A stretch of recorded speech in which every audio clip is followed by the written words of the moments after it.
The night before everything changed, a mother couldn't sleep.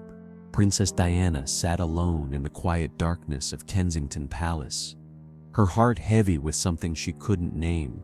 Down the hallway, her two sons were sleeping. William, 15, Harry, 12, her entire world. But that night felt different. It is believed that Diana felt a pull, a mother's instinct drawing her toward William's room. She had something to tell him, something urgent, something that couldn't wait. What did she say to her eldest son in those quiet hours? And why do those words still shape the man he has become? Subscribe if you believe Princess Diana's human story deserves to be remembered. Because what happened that night reveals the mother the world never fully knew.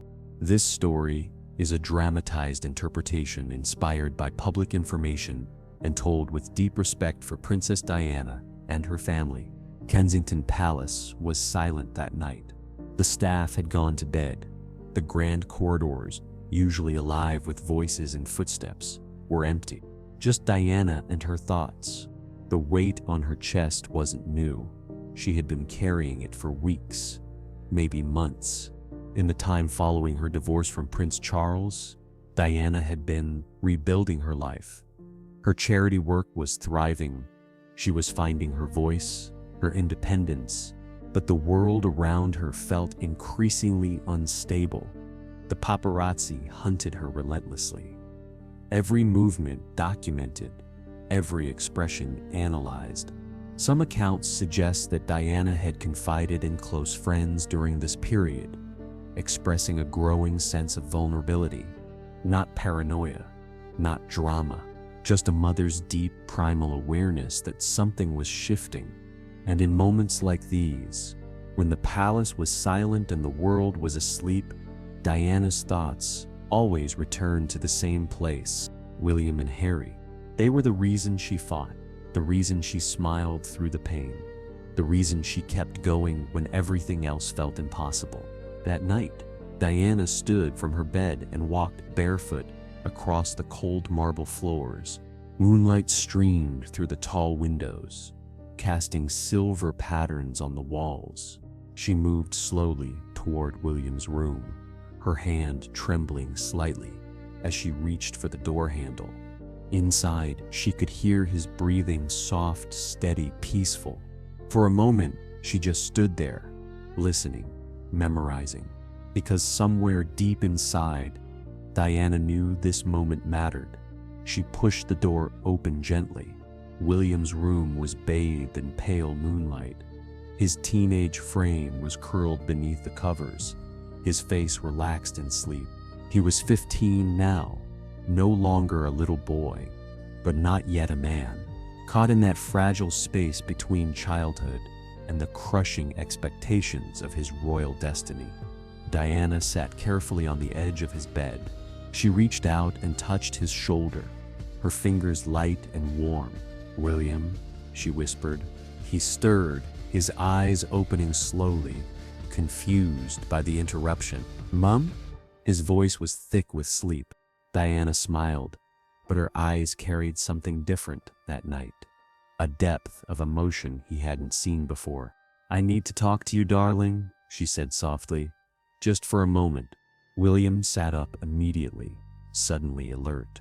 Even at his age, he had learned to read his mother.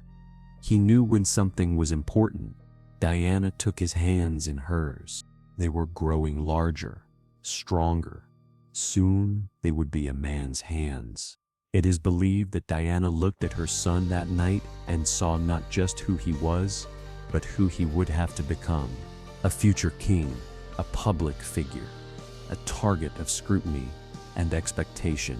And she knew she had to give him something, a foundation, a compass that would help him survive it all. "William," she began, her voice steady despite the emotion building inside her. "I want you to remember something. No matter what happens in your life, no matter where you go or what people expect of you." She paused, choosing her words carefully. The moonlight caught the tears forming in her eyes. Many close to Diana believe that in this moment, She told him he was stronger than he knew, that the world would try to define him, to control him, to tell him who he should be, but that he had a choice. William's own eyes began to fill with tears, though he tried to hide them. It is believed that Diana spoke to him about happiness that night, not the performative kind demanded by royal duty, but real happiness, the kind that comes from being true to yourself. She spoke about protection, specifically protecting Harry, the younger brother who would always walk in William's shadow, the spare to the heir. Diana understood that dynamic better than anyone. She had watched it destroy relationships within the royal family. She would not let it poison her sons. Some accounts suggest that Diana made William promise to always look after his brother, to never let the pressures of their different roles divide them, to remember they were brothers first, royals second. Don't look away, this part matters. Diana also spoke about love that night, not in abstract terms, but in deeply personal ones. It is believed she told William that when he found someone who truly saw him beyond the title, beyond the crown, beyond the cameras, he should hold on to them, that real love was worth fighting for. Even when the world had other plans, William was crying now, no longer trying to hide it. Diana pulled him into her arms, and he let himself be held the way he had as a child. "Why are you telling me this tonight?" he asked against her shoulder. Many close to her believed that Diana's answer was simple and profound.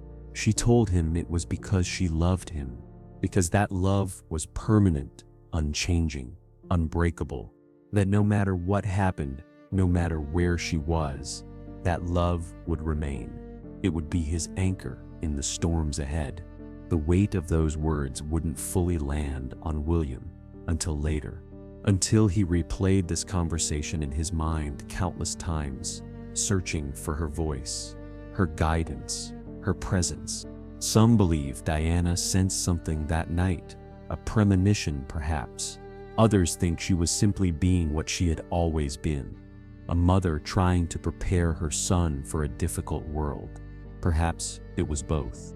What is certain is that Diana understood the unique burden William would carry, the impossible expectations, the constant surveillance, the pressure to be perfect while being scrutinized for every imperfection. She had lived that life herself, and she was determined to give him something no amount of royal training could provide: permission to be human, permission to choose his own path, permission to prioritize his heart over his duty when it mattered most. Take a moment and think about this. If you had one final conversation with someone you love, what would you say? Comment below. Let's honor these precious moments together. The weeks that followed seemed ordinary on the surface. Diana continued her charity work. She traveled. She spent time with William and Harry, taking them to theme parks and restaurants, desperately trying to give them slices of normal childhood. She laughed with them, held them close, but those who knew her well could see something had changed. There was an urgency to the way she hugged them, a lingering quality to her goodbyes. It is believed that during this period, Diana also wrote letters, messages for her sons to open at significant moments in their futures, their 18th birthdays, their weddings, the births of their children.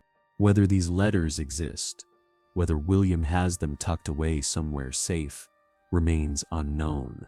But the spirit of those letters lived in the words she spoke to him that night. Then came the day that shattered everything.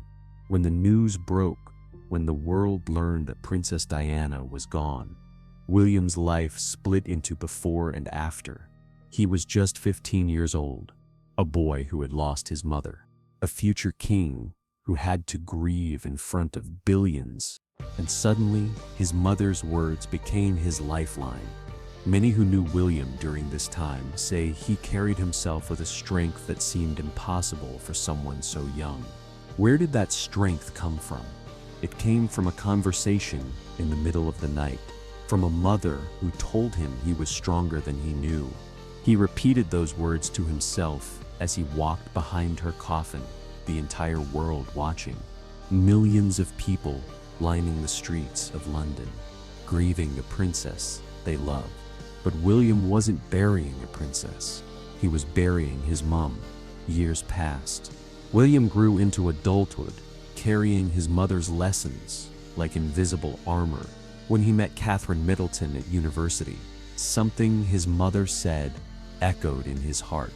Catherine wasn't chosen by royal matchmakers. She wasn't from aristocracy. She was a woman who saw William, truly saw him beyond the crown and the cameras. It is believed that when William decided to propose to Kate, he thought of his mother. He felt her approval, her encouragement to choose love over expectation. He gave Kate his mother's engagement ring, not just as a symbol, but as a bridge, connecting the woman he loved to the mother he lost. Some say Diana would have adored Catherine, that she would have seen in her daughter-in-law the strength and grace she always hoped William would find. The promise to protect Harry became more complicated as the years went on. For a long time, William and Harry were inseparable, united by shared grief, by the weight of being Diana's sons, by memories no one else could fully understand. But as they grew older, their paths diverged. Different roles, different choices, different lives. The closeness they once shared gave way to distance, and eventually to public fracture.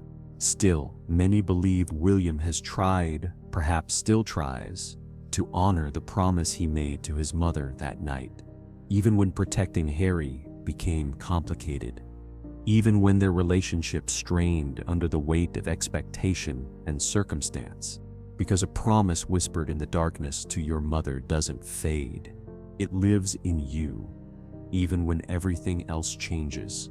But here's where everything shifts. Today, Prince William is a father. George, Charlotte, and Louis, 3 children who never met their grandmother, but who know her presence every day. It is believed that when William speaks to his children about kindness, he channels Diana. When he prioritizes their emotional well-being over rigid protocol, that's Diana's influence. When he takes them on ordinary outings, trying to shield them from the suffocating nature of royal life, he's following his mother's example. William once said in an interview that his children would have loved their grandmother, that she would have been wonderful with them, warm and silly and loving, and in many ways, they do know her. Through the stories William tells, through the values he passes on, through the emotional intelligence Diana fought so hard to give him. This is her legacy, not the fairy tale wedding or the glamorous photos, but the quiet, powerful impact of a mother who sat on her son's bed in the darkness and gave him the tools to survive. Some reports suggest William keeps photographs of Diana throughout his home, that George, Charlotte, and Louis know exactly who Granny Diana was, that William speaks of her often, not as a saint, not as a martyr, but as a human being who loved fiercely and imperfectly, the woman who held AIDS patients' hands when the world was afraid, who walked through minefields to raise awareness, who cried openly and loved without reservation, the woman who, the night before everything changed, gave her son a gift that would last his entire life. This story isn't just about royalty. It's about every mother who has sat beside her child in the darkness and tried to prepare them for a world that might be cruel.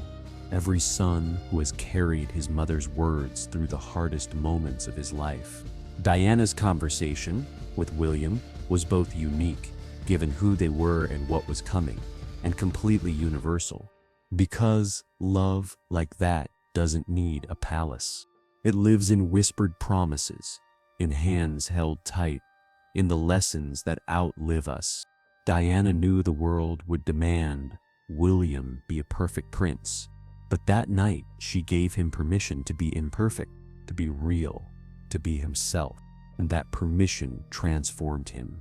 It allowed him to become a man who can be both royal and genuine, both strong and vulnerable, both dutiful and human. Diana planted seeds that night that took years to grow, but grow they did in William's choice of partner, in his approach to fatherhood, in his willingness to speak about mental health and grief, topics royals traditionally avoided. All of it traces back to that conversation, to a mother who knew her time was precious and used it to give her son exactly what he would need.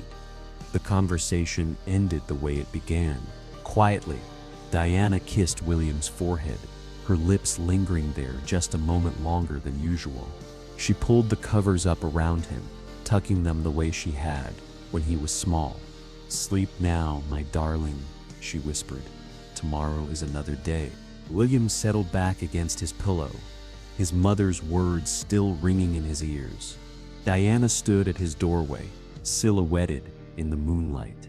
She watched him for a long moment, memorizing his face, his breathing, the peace of this moment. Then she gently closed the door. The palace fell silent again, holding this secret conversation in its ancient walls, bearing witness to love in its purest form. That night, Diana gave William more than advice. She gave him a foundation, a compass, a legacy that would outlive her by decades. She couldn't have known exactly what was coming, but somewhere deep inside, she understood that this was her chance, her last chance to say what mattered most, to tell her son that he was loved, that he was strong, that he had a choice in who he would become. And those words spoken in darkness, wrapped in a mother's embrace, changed everything. They shaped the man William is today, the father he has become, the legacy he will pass to his own children. Diana may be gone, but her voice still echoes, in the way William loves his family, in the way he leads with compassion, in the way he chooses humanity over protocol again and again, like this video, to honor Princess Diana's memory. Share it with someone who understands the power of a mother's love. And subscribe, because Diana's story, the real story, the human story, deserves to be told. Because what she told him that night changed everything.